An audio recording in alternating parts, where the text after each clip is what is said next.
Greetings, members, one and all of the Salivation Nation. I was alerted to this news story by Daniel Bull Runner Lamb. This is fascinating to read. I don't know how far it will go, but we shall see. I'm sure other things like this have been proposed in the past, but they tend to die in committee. But this is quite fascinating, and indeed, this comes to us from Money Metal's news service. In Washington, D.C., the battle to end taxation of constitutional money has reached the federal level as U.S. Representative Alex Mooney today introduced sound money legislation to remove all federal income taxation from gold and silver coins and bullions. The Money Metals Net Neutrality Act, backed by the Sound Money Defense League, Money Metals Exchange, and free market activists, would clarify that the sale or exchange of precious metals, bullion, and coins are not to be included in capital gains, losses, or any other type of federal income calculation. My view, which is backed up by the language in the U.S. Constitution, is that gold and silver coins are money and are legal tender, Mooney said in a House Financial Services Committee hearing this week. If they are indeed U.S. money, it seems that there should be no taxes on them at all.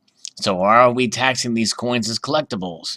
Acting unilaterally, the Internal Revenue Service has placed gold and silver in the same collectibles category as artwork, beanie babies, and baseball cards, and a classification that subjects to monetary metals to a discriminatory high long-term capital gains tax rate of 28%.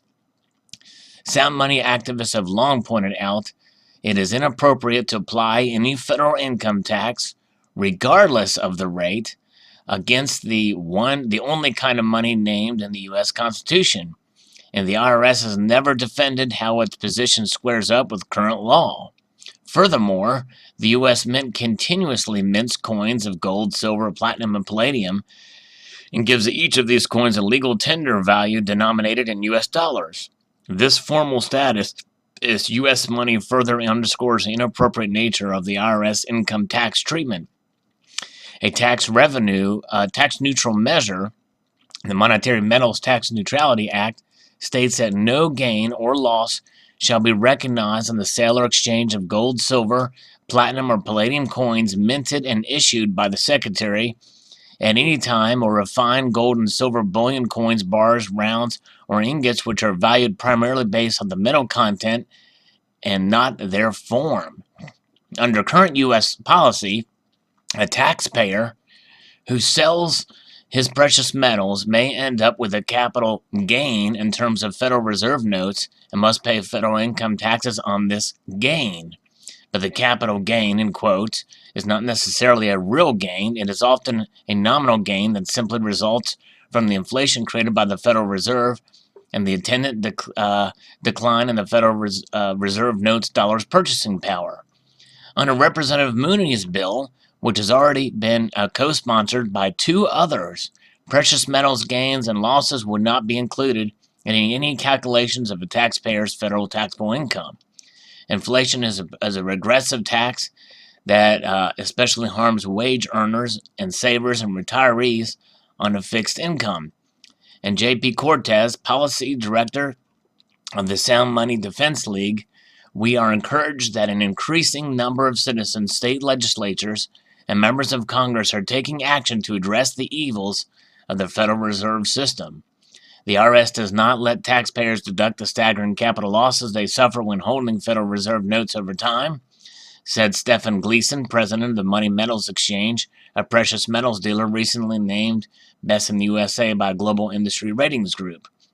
So it's grossly unfair for the IRS to assess a capital gains tax when citizens hold gold and silver to protect them from the Fed's policy of currency devaluation. Representative French Hill and Representative Raul Labrador today joined as original co-sponsors. The text of the bill can be found out there on the, there. And actually, we might take a look at that and see what it looks like. The Sound Defense League is a public policy group working nationally to bring gold and silver as America's constitutional money. This is a Money's Metals Exchange is a dealer, and there's some comments about it. So we'll see what this shows here. Here's the a copy of the bill here. Monetary Metals Tax Neutrality Act of 2018. And we shall see how this plays out. No sale, no gain or loss shall be recognized on the sale or exchange of gold, silver, platinum, or palladium coins minted and issued by the Secretary at any time. And by the way, this is only covers U.S. mint gold, apparently. But then it talks about the sale of certain coins or bullion. And let's see here. It doesn't really cover refined gold or silver bullion coins, bars, or rounds, or ingots, which are valued primarily based off their metal content and not their form. So I guess that does cover any other country's golds, gold or bars, generic or otherwise. So gold or silver in general, but especially any U.S. mint offerings shall be exempt. I know it would be very tough to be able to exactly counter or value this for numismatic value, which is my guess would be the only thing that the government may have, but that's so subjective as to what that numismatic value will be or could be. Would they base it off of the Red Book, if it's a U.S. coin, or some other world coin book, if it's a world coin? Would they assess it from, wholesale or retail markets?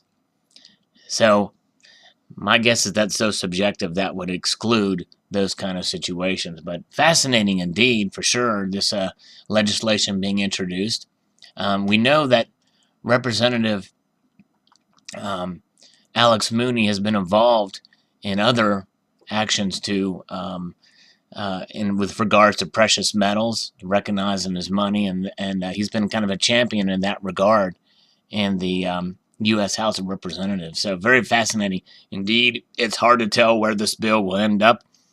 My feeling is that probably so few in Congress even care about this type of stuff that I'm surprised there's even any co-sponsors of this bill. But it'll be fascinating to see where it moves in the House of Representatives, if it gets out of committee, and if it gets passed by the House, what will it do in the Senate? Could it become a rider on a bill, some other legislation that could sneak its way in and through? Because I think it's a great idea. I don't think that precious metals should be taxed at all in any regard. In fact, I would even dare say that Mr. Mooney, if this does pass, should be so bold as to pass a law that would prohibit states from taxing precious metals as well. But that might be overstepping federal authority in that regard. But I'm thankful for the states that have stopped taxing. I hope that becomes something that's just adopted by every state in the union, because I think that's immoral as well, to tax precious metals. But nonetheless, it's quite interesting, and very, very interesting news to report here today. And we'll see. This is just reported very recently, and it'll be fascinating to see how this plays out through the process. Post your thoughts below. Do you think this bill has any chance of getting out of committee, much less getting to the floor of the House of Representatives? I am thankful for members of Congress such as this that do care about these things, precious metals especially. Post your thoughts below. Fascinating. I'd like to extend a multitude of gratitude to you all for watching, and encourage you to please rate, comment, and subscribe.